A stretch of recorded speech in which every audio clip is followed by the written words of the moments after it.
As with all other aspects of wood turning and life in general, there are all sorts of different choices for your sanding. When I first started off, I used hand sanding, basically bought the strips or the rolls, had them all organized nice and neatly, and that worked. I found out it was kind of slow, and then I saw that drills in one of the catalogs. We use them for sanding. They're intended for drills, but they work great for sanders. I went straight to those. Another variation for the sanding, they have what they call an inertial sander. So you have a mandrel which goes onto a bearing on the end of a stick, and as the bowl spins, it spins. It's a little more effective than the hand sanding. But again, the power sanders are by far and away the best way to go. Now, when it comes to power sanding, two different schools of thought. One is very high RPM, which for some of your flex shaft sanders can go up to 10,000 or so RPM. This particular type of drill that I use, they come in two different speeds. There's a high speed and slow speed. Slow speed's about 1700, high speed's about 3200. The 3200 will do high speed sanding. I don't particularly care for that. The high speed sanding, very, very light pressure, just barely touching the wood. Slow speed sanding, the weight of the sander or the drill is more than enough for sanding. I just find it more effective, especially for my warped bowls. It fits into the contours a little bit better. Your high and slow speeds, again, with your lathe running, some people like it running at higher speeds. With my warp bowls, I can't have it running at anything over about 20 to 25 RPM. You just cannot keep an abrasive or your drill pads on the wood as it spins. Sometimes I'll have it stopped, actually use the spindle lock, sand it, rotate it a little bit, sand it some more, rotate it a little bit. Kind of depends on the individual pieces. Now, to keep my speeds low, okay, if you look at this drill, you note that I have a cork pad on there, taped in place. That limits my trigger travel, kind of a physical reminder for me to keep the speeds down. And I figure I'm running at about 600 RPM or so. Keep the RPMs a little bit higher when I'm on the coarser grits and a little bit lower when I'm on the finer grits. The biggest difference that I've noticed after I switch from the high speed down to the slower speeds, the drills last longer. I'll get 400, 450 bowls out of one of these before the bearings need to be replaced. When I was at high speeds, I'd get 300, maybe 350 bowls out of it before the bearings would need to be replaced. Primary reason the bearings wear, these do suck in a lot of dust. Blow them out at the end of the day with your compressor. That helps them last a little bit longer. And also, again, this is designed for drilling. It's not designed for sanding or actually kind of grinding, which is what we do with them. They work. They do save a lot of labor, and I would be lost without them. There are cheaper versions of these. They're in the $30 to $80 range. I bought one of the $30 ones. I sanded for about 3 weeks, which might have been 50, 60 bowls, and the plastic casing that houses the bearings ended up destroying itself. These drills I've had for years. I've had them rebuilt completely a couple of times. I have worn out the cases on a few of them. Very efficient tool. It works. This tool too, it comes off at an angle rather than a 90-degree angle, and I find this angle makes it easier for getting all the way down inside the bowl without this part of the housing getting in the way. For sanding, you can buy one-piece mandrels which have this hook and loop on it. They work very nicely. They're not too expensive, but the problem is this part wears out first, and if this wears out on their mandrel, then you have to replace the mandrel, which is fairly expensive compared to the little individual pads like this. These are relatively inexpensive. They're easy to replace, and that way you keep your expensive piece here where it's well protected. Now, they have all sorts of different pads. I like these because these are contoured, got kind of a quarter round shape to it. The discs overlap the edge. This makes it a little bit better on the inside of the bowl for getting through your transition area. The firm pads I found out work way better on your coarser abrasive. So if you're starting at 80 or 120, all the way up to 220 or so, it just cuts better. I found out that your 80 grit on a soft interface pad won't cut nearly as well as 120 grit on a firm pad like this. This is kind of a medium density pad, so it's not firm like this. It's not soft like the real soft ones. It makes it a little bit better for conforming to the inside of the bowl. This is one of the soft pads, really, really squishy. I will use these for like 320 or 400 grit. Not very good using them with the coarse grits at all. And again, these interface pads are much cheaper to replace than it is if you have to replace the whole mandrel. Now your abrasives, and I'm calling them abrasive now rather than just sandpaper because a lot of them are not on paper anymore, they're cutting tools. When they get dull, you can touch them up a little bit with one of these. I call it an eraser stick, or it's a crepe stick. Helps clean some of the collected dust particles off of it, but when they get dull, you toss them. When your paper gets dull, you end up pushing harder, which is going to generate more heat on the wood as you're turning it, and you can actually get all these little hairline cracks on the end grain, which they weren't there before, and it's from heat. Steve Antonucci, an East Coast turner, said use sandpaper the way my 4-year-old uses toilet paper. Use it for a little bit, it's done, get rid of it, it's not worth trying to save it. I have this organization here. This is how I organize my discs. I keep the disc that I'm using upside down. That tells me when it's old. Slots for the different grits. I've seen some people actually use kind of a Lazy Susan type of deal with some PVC pipe for the proper size, with a slot cut in it so you can get in and out. That will work also. This I can slip down on the underneath shelves on my little rack here, and this is basically wheel into my turning room when I'm going to turn, wheel it out when I'm done so it's not in my way. Grit progression. I try to avoid 80 grit if I can. Main reason is sometimes the scratches from the 80 grit are more difficult to sand out than the tool marks I leave behind. I'm better off starting with 120. Grip progression, I used to go 80, 100, 120, 150, 180, 220, 320, 400. I generally will skip. I go now 80 if I start there, then I go to 120, then I go to 180, 220, 320, 400. I don't go beyond 400 for my utility bowls. There's no real point in it. By the time you get down to 400, you're basically just polishing it. You're not really sanding or removing stock. Your 80 and 120 grit are pretty aggressive cutters. You can actually change shape, change profiles, and remove details with those. When you get to 180 and 220, they're more fine finishing, gently easing sharp corners, and then the 320 and 400, again, you're just polishing out the scratches from the previous grits. Okay, first step, I want to sand off the bottom. This is where I'm going to mount it. My recess, I'll sand that out first, sand off this fairly smooth, and then I will mount it on my chuck to sand it out. So turn on the dust collector first.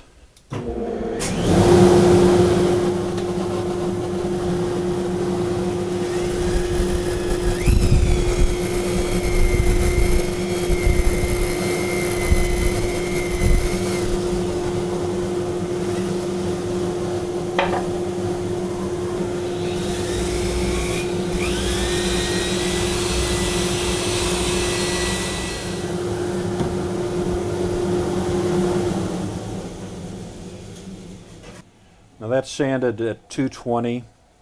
So this is basically all I do to the bottoms. Sanded to 220, which is relatively smooth. If you look closely, you can find a few sanding scratches, but since that's a bottom and it's going to get scuffed up with use, I don't really mind that at all. I do sand out all the tool marks or any tear out that's in there. This is where I autograph it and date it. Now next thing is to mount it on the chuck for sanding purposes. Now it's oval, so obviously the old chuck that I use on it is not going to fit in there, and what I do for getting this mounted is use these extended jaws. Now they are going to contact on 2 points and 2 points like that. It's not going to be a good solid grip if I was going to be turning, but I'm not turning. I'm running this at very low speeds and I don't need as good of a grip. I just need to hold it in place while I sand it. Okay, so I'm going to put this up here and I'll wiggle it back and forth a little bit like this so I can feel all 4 jaws are in contact with it, and then tighten it up.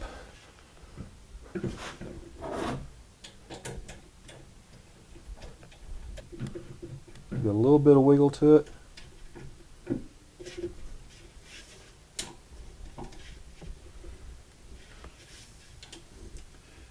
And that's good enough to hold it for sanding purposes. I would not turn with it like this. That is not a good enough grip for doing that.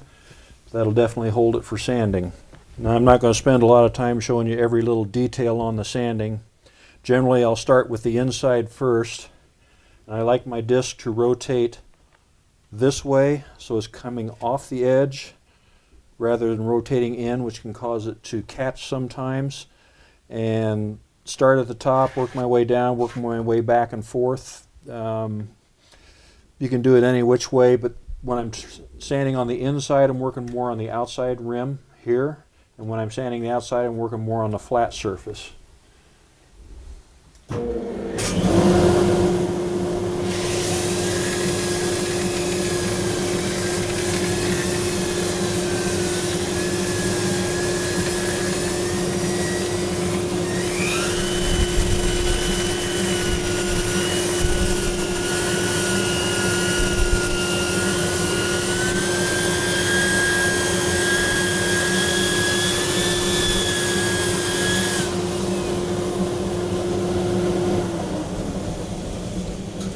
And that's with the lathe just being still. This particular lathe, it's a 3-phase one. It has a converter. I've had it programmed to turn this slow. I've had some manufacturers tell me that you can't run it that slow, you're going to burn up your motor. And I've never had any problems with the motor getting warm. It even runs cooler than it does when I'm turning, and I figure that's primarily because there's no load on it. But it's run for hours, and I've sanded thousands of bowls this way. So I'll do a little bit with it spinning like this, and you can see how I can actually keep it on the wood while it's spinning, even though the bowl is considerably warped.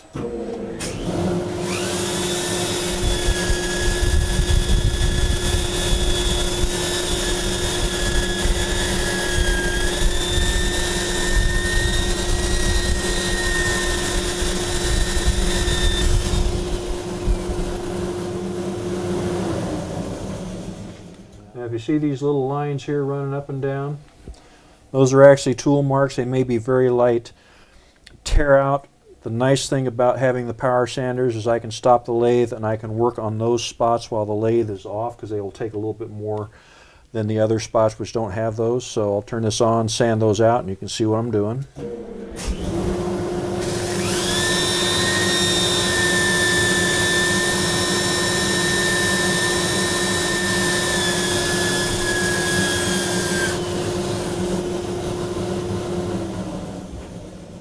But they're totally gone now. I'll sand a little bit on the outside here.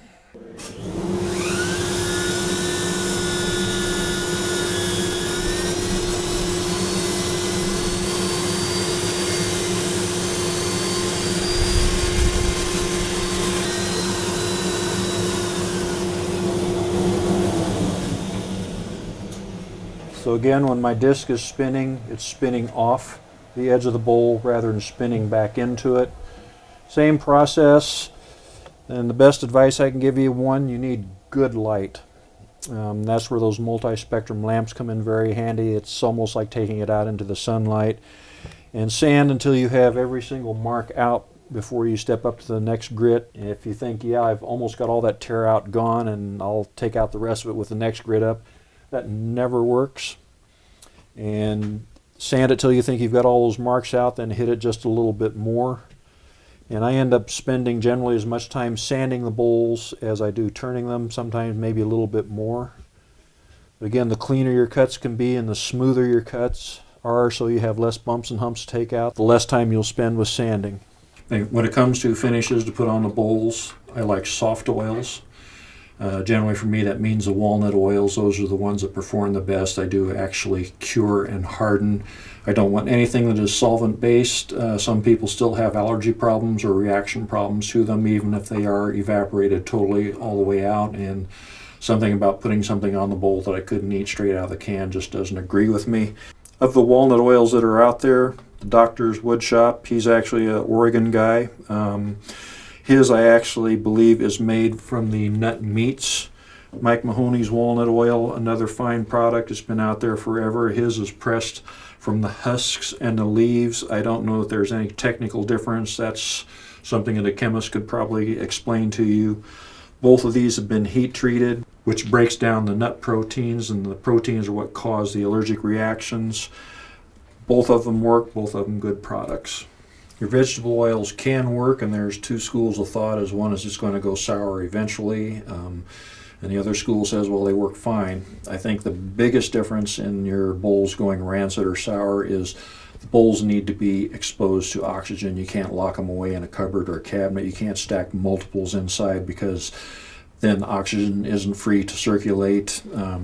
If you start getting buildup on the edges of the bowls, and that's when you take soap and water to them, or a wedge of lemon or lime and some table salt does the same thing. Some people wash their bowls with soap and water every time they use them and oil them every time they use them. Some people, like me, after my initial oiling, I really don't do anything to it. Everybody does it differently. Surface finishes, these are like spray lacquers, real thick water-based finishes. I don't like surface finishes. They will eventually crack, chip, and peel off. Basically, you have to strip the bowl down to zero and then reapply the finish, and this is not something that most people can do unless they have a wood shop like I do. Your soft oils, basically anybody can reapply that and it'll work fine. Again, looks good. Waxes, beeswax, carnauba wax, wax oil blends. The wax does give it a nice sheen, not very durable, doesn't really do a whole lot for the bowl. Mineral oil is another one that a lot of people use. I don't use it. It soaks in really quickly. It never dries. It never builds a finish. I just don't find it practical. And again, your walnut oil seems to be the best one that I've run across. With this stuff, I'll slop it on as much as it will possibly hold at one sitting. If I want to do multiple coats, you have to let it dry, which takes a week plus before you apply another coat. Because if you don't, the second coat that you put on can seal the first coat inside when it hasn't totally cured, and you get it out in the sunlight and it can start bubbling up through the first coat. But one real heavy coat, and that's generally all that I will use. So when I apply the finish, I'll pour a bunch of the oil onto these synthetic steel wool pads, and while the lathe is spinning, just slop a bunch of it on there. And I'm usually talking, a couple tablespoonfuls.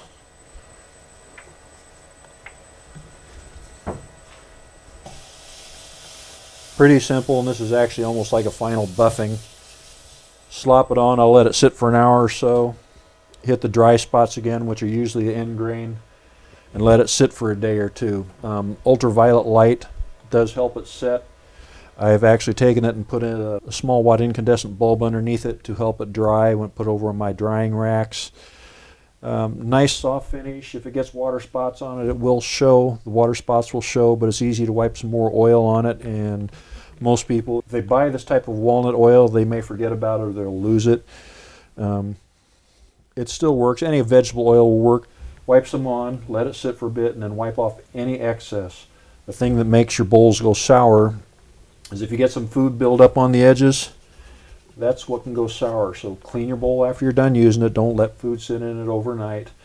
Don't let it start getting all gunky on the inside. When it if you start feeling any residue at all, then that's when you want to take a scrubby to it and a little bit of soap and water. Now your vegetable oils and soft oils like this, they will generate very minor amounts of heat as they dry and cure. They are not like your furniture oils, which can, if you leave your rags in a pile, spontaneously combust and start your shop on fire. You don't want that. And with these, I still don't take any chances. I will lay the rags out flat somewhere on concrete so there's no possibility of a fire starting. Even though it does cure very, very slowly and doesn't generate much heat, no point in taking any risk that way.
probably voice this part over.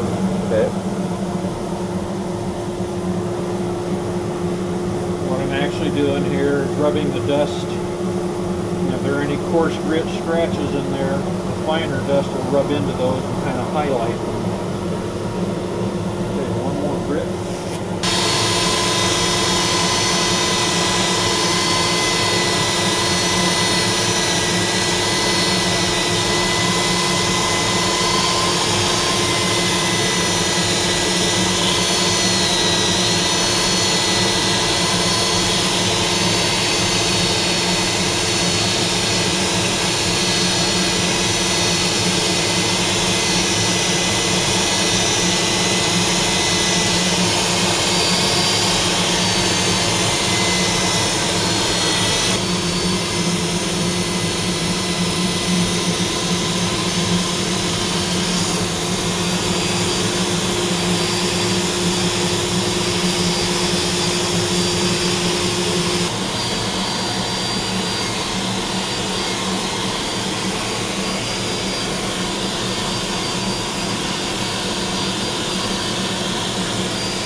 In on the pads, I'm going to slop a bunch of this stuff on there.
While you're sanding, it's a very good hand lotion or hand refreshener.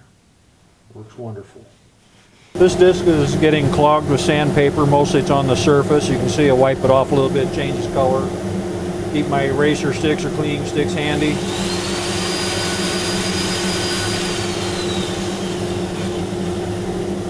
So this paper is not really dull, it's just getting dirty. That helps extend the life of them a little bit, but when they get dull, toss them. They're not worth keeping. Okay, now even with the dust collector going, I do get dust collecting in the bottom of this. And especially if I'm doing something like black walnut, I will save this if I have to fill in some knot holes or cracks on some of my more artistic pieces.